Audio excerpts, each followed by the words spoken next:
Lee, we've talked a lot on this show about the weird job market we're in right now, but hmm retention and optimization of your current people, absolutely vital. It's very unusual what's happening right now.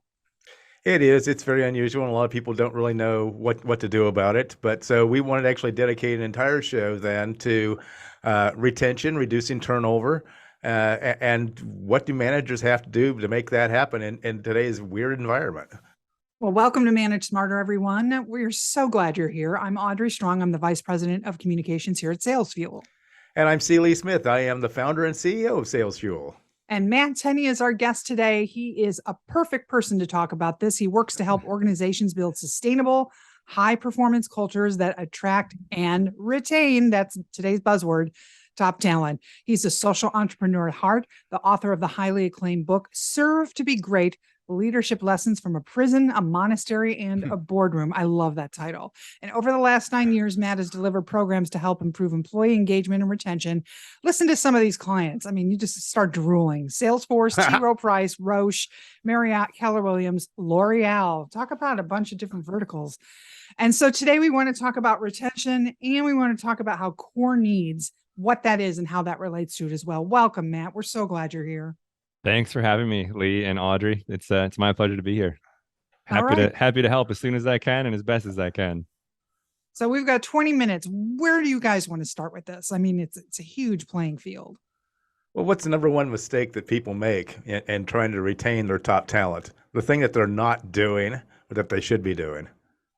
That's a great question. So I think this is very related to employee engagement, actually. So there's employee engagement and retention are essentially two sides of the same coin. They're almost a direct one-to-one correlation. In fact, Gallup's research would suggest that if you improve employee engagement by 1%, you're probably going to reduce turnover on average by 2% or so. So here's the thing: is that this whole topic of culture and retention and engagement, it tends to be perceived as being an HR thing, right? Mm-hmm. It's almost as though there's this perception that you can just go to HR and they're going to sprinkle this magic HR fairy dust on our culture, and we're going to have high levels of engagement and retention, right? Now, don't get me wrong, HR is an extremely valuable and in fact, in a larger organization, probably an essential partner in this process. But the research is clear on this. Gallup estimates that at least 70% of employee engagement and thereby retention is driven by employees' direct supervisors. Mm-hmm. So if we're not focusing on how we're developing direct supervisors to engage team members, we're not going to retain people. Team members are not going to be engaged, and they're not going to be retained. People think it's all about pay, and oftentimes that's what comes up in exit interviews because it's the easy out. People will just say, I took a raise, of 5% and I left. But when you dig a little bit deeper, as long as pay is fair. So if you're within 5-10% of what somebody could make somewhere else, pay's not even close to being the number one factor. It is how well are managers meeting the needs that people have to thrive at work. It's that simple. So one of the things that I have in my 4 fits of hiring and promotion, that's in my first book, Hire Smarter, Sell More, it's manager fit. That's the number 2 thing, because you're absolutely right. We have research that actually shows the exact same thing, whether it be with salespeople and marketing people. It is a relationship with the direct supervisor, and if that's destined to be have a lot of attention to it from the get-go, then you really have to be intentional about it, and it could lead to issues down the road. So how does a manager go about identifying core needs of each of their people then to be able to meet those needs? Well, there's 2 types of needs, right? So there's needs that are universal, meaning that they apply to almost every human being in almost any organization. And then there's individual needs. So I think it's best to start with universal, particularly if you haven't developed the cadence of having regular, one-to-one meetings with team members yet, which we'll probably talk about soon, is something we should be doing. But the good thing about universal needs is that they are, by definition, essentially universal. And by my lights, the research has identified about 14 of these needs that apply to almost everyone in almost every organization. And they're common sense things like feeling appreciated, feeling like you're doing work that's meaningful, feeling like you get regular helpful feedback, having clear performance expectations. So it's not all, kind of this like fluffy, I'm saving the world at work type stuff. It's actually pretty practical stuff. And so the good news is you don't have to go reinvent the wheel. You don't have to go figure out what these needs are. They're well established. It's public knowledge. There's decades of research suggesting that if you meet these needs, you will drive engagement in your team members. And then, the individual needs, things that might be unique to different people or different organizations, if you're building the habits of having regular meetings with people, being a coach who's really working to help people to do great work and be great human beings, meet the needs that they have to do those things, then you're going to start uncovering individual needs. Like maybe somebody's got an ailing grandmother that they take care of a couple days a week, and so they need a little bit of flexibility in their schedule. And if you have the ability to meet that need, it goes a long way to showing that person that you care about them. You said in your, I'm leaning forward to read the simple, sticky habits that help us keep an eye on those core needs, but obviously you only have so much bandwidth to do that as a leader. What are some of other than regular check-ins, what are the other sticky habits you refer to develop? Well, the sticky habits refers to a bit of a larger concept. So maybe I can step back for a second. So I believe that you may not be aware of this, and maybe your listeners aren't aware of this. But in the last 20 years, despite knowing exactly what drives employee engagement and retention, in the US alone, we've spent hundreds of billions of dollars trying to improve these things. Do you know how much progress we've made in the last 20 years? How much? Very little. Zero. Statistically speaking, none. And so this begs the question, why is this? And I think there's three components. So one is that we've already addressed, is that this engagement and retention is perceived as an HR thing when really it's a leadership thing. And HR is a partner who supports us. The second problem, though, is that even when we know that helping supervisors lead better is something we need to be focused on, leadership development fails to produce meaningful, lasting impacts, depending on which research you read, about 85 to 90% of the time.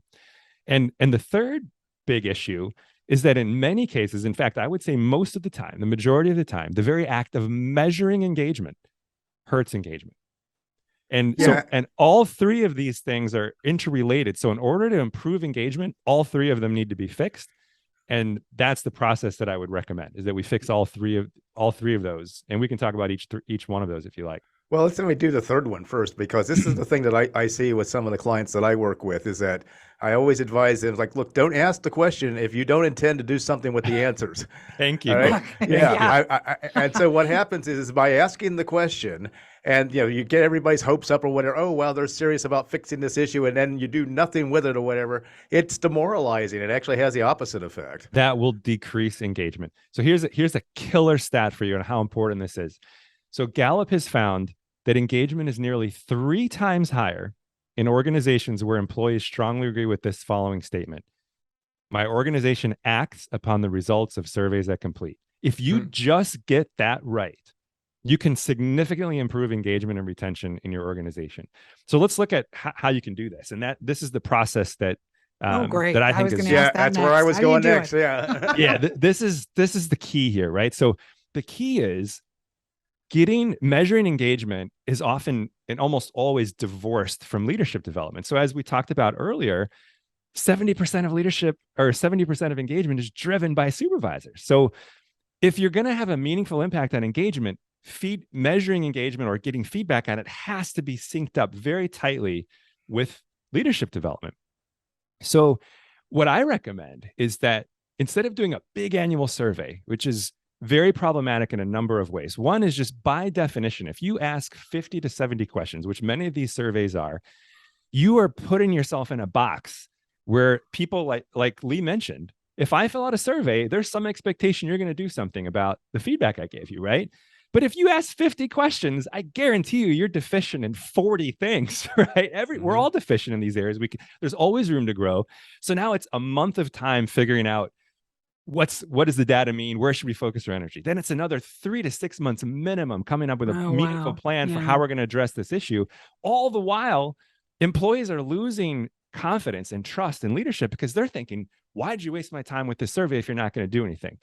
So what I recommend is that instead of doing a big annual survey, is you focus on these needs, these core needs that people have. And again, the research on this is public knowledge. It's not hard to find these. Just look at the Gallup Q12. There's probably 12 of the needs right there.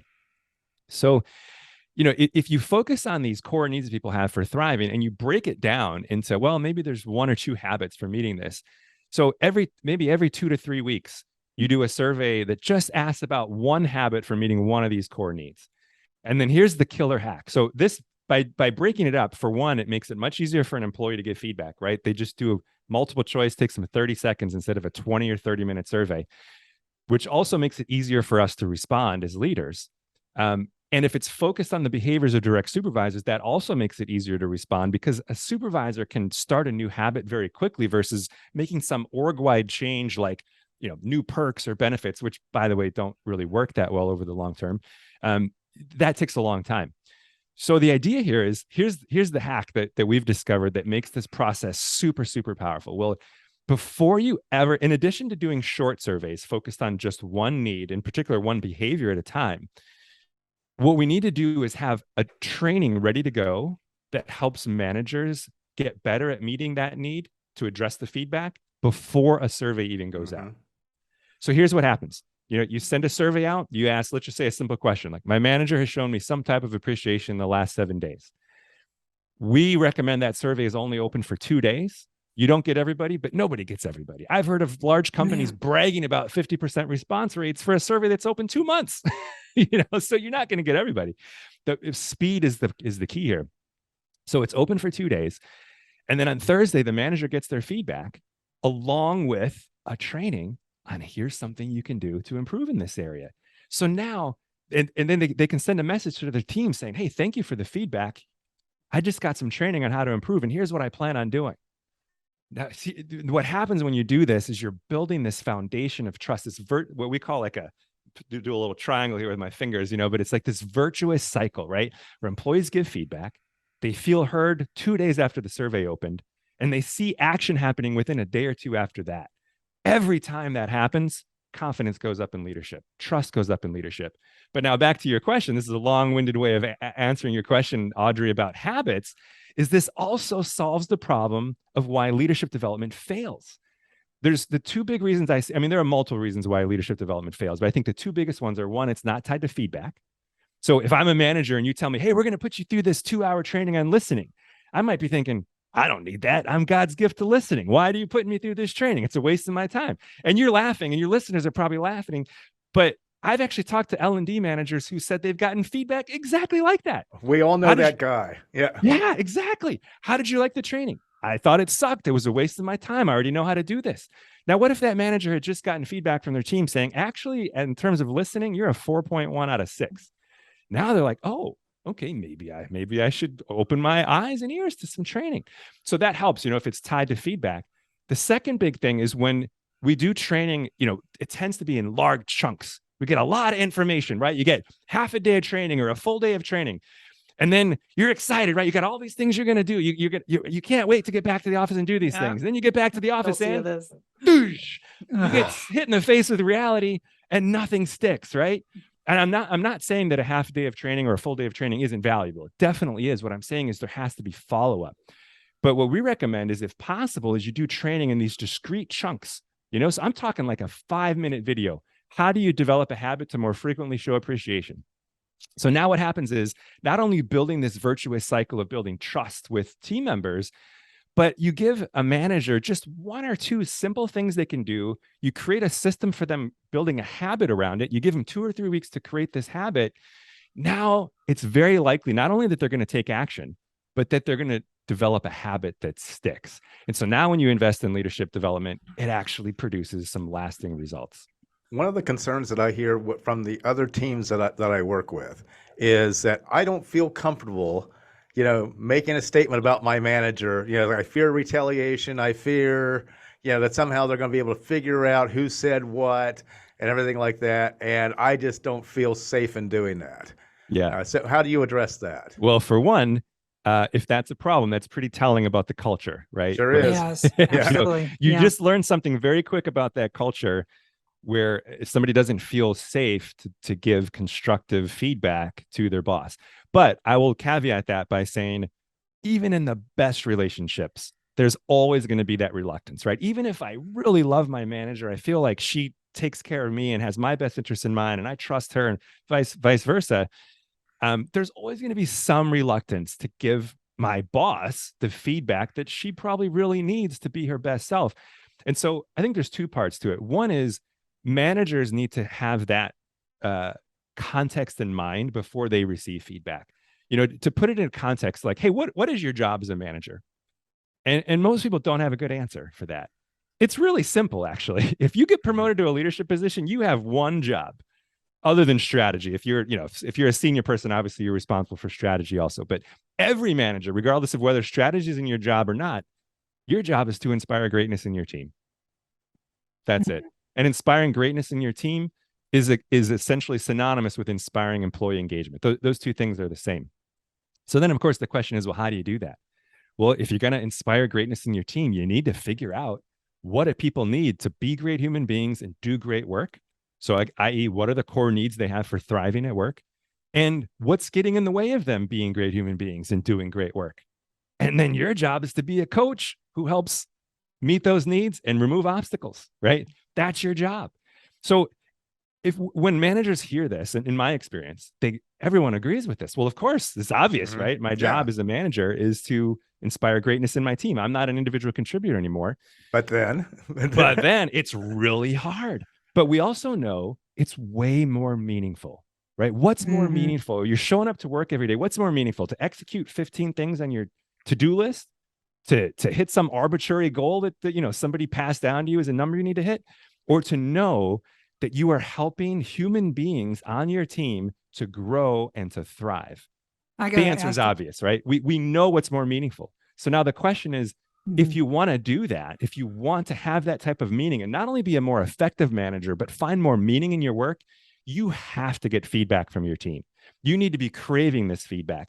And so when you get it, you need to thank people for it. You need to tell them, I can't be the manager I want to be without that type of feedback. So it's positive reinforcement, right? No one's ever going to believe that it's anonymous, even though surveys usually are very anonymous. Employees aren't probably ever going to believe that. But the two things we can do are, one, thank them for the feedback that they give, and then act on it. If you're acting on the feedback and people see, wow, when I get feedback or when I give feedback, not only does my boss thank me for it, but they do something about it. You might start off with, and this is what we see, we see clients when they start off, maybe they have a 55, 60% response rate. 2 months later, they're getting 85% response rate. Why? Yeah. Because word spreads that, hey, we give feedback and stuff happens. And we got to thank you for giving that feedback. The other thing is that if you can't show immediate action because you have to meet in a committee and you have to get approval from this, that, and the other place or like that, is to at least communicate that, okay, we're meeting to discuss, me and other managers are meeting to discuss, this concern that showed up on the survey. And just let them know that, you're doing something with it, that it just didn't go into an abyss, never to be heard from again. And beyond that, Lee, I would recommend, so if you are doing these larger surveys or doing what's called an exploratory survey, where you're asking a question you don't know the answer to, which is, what we recommend is you start off, you build this foundation, this virtuous cycle of only asking questions you know the answer to. It's kind of like cheating, right? You know people need to feel appreciated. They need clear performance expectations. They need regular helpful feedback. They need to do work that's leverages their strengths or something that they enjoy. These are things that we know. And it's just a matter, we also know we're not perfect at it. So we can always grow in these areas. But when you start asking questions that you don't know the answer to, I would recommend holding off on that until you built this foundation of trust. Is that not only should we tell people up front, hey, this is a larger issue. You've seen how we've acted very quickly to feedback you've given us in the past. This might take us a little bit longer, but we will take action. But then it's also important to regularly give updates on the action being taken, because this is where I think the big thing happens is people are working their tails off in HR and leadership development, the engagement team. Sometimes the C-suite is involved, and they're working their tails off trying to figure out how to address these things. And 6 months goes by before employees see anything, and they don't see the action happening behind the scenes. So if you can regularly update, like, hey, we had a meeting on this, and we plan on rolling something out in the near future, then you keep it in people's minds, right? So they don't forget. Because a lot of employees will report, if you wait 6 months before anything happens, and even if you take action, they don't even associate it with the feedback anymore. They forgot they even did a survey 6 months later. That's where your internal communications people come in. Excellent. MattTenney.com is the website, everybody. It's MattTenney. Also, I watched your TED Talk about expressing love and care for employees. Everybody needs to go on YouTube and watch Matt's TED Talk. It's extraordinary and has some interesting case studies and storytelling in it. I enjoyed it very much, Matt. Oh, thank you, Audrey. Good. And so what are you working on now? Are you taking on new clients? We're just about out of time. Well, as you might have guessed, I get a little excited about this topic because I'm so excited about this potential of really scaling leaders who are making a positive impact on the lives of their team members. And so, yeah, we've actually built out a system that automates the process that we're talking about. It has all of the questions that you should ask on surveys, the training for all the videos and everything. And we'd be happy to give that to your listeners for free. So I think there'll be a link on your website, I would guess. That in the show notes, in the show notes. Special link in the show notes, everyone. I've got it from Matt. Yeah, just if you're interested in learning more, I mean, we'll be happy to give you everything. If you want to build it in-house for free, we'll guide you on how to set it up in-house. And we're happy to do that because our vision is just, a world full of organizations like this, where we're consistently making a positive impact on the lives of our team members. And if you doing it on your own is the way you want to do it, we're happy to help with that because that helps us realize our vision. That's great. Thank you so much for coming on the show, Matt. Really appreciate it. My pleasure. Thank you for having me.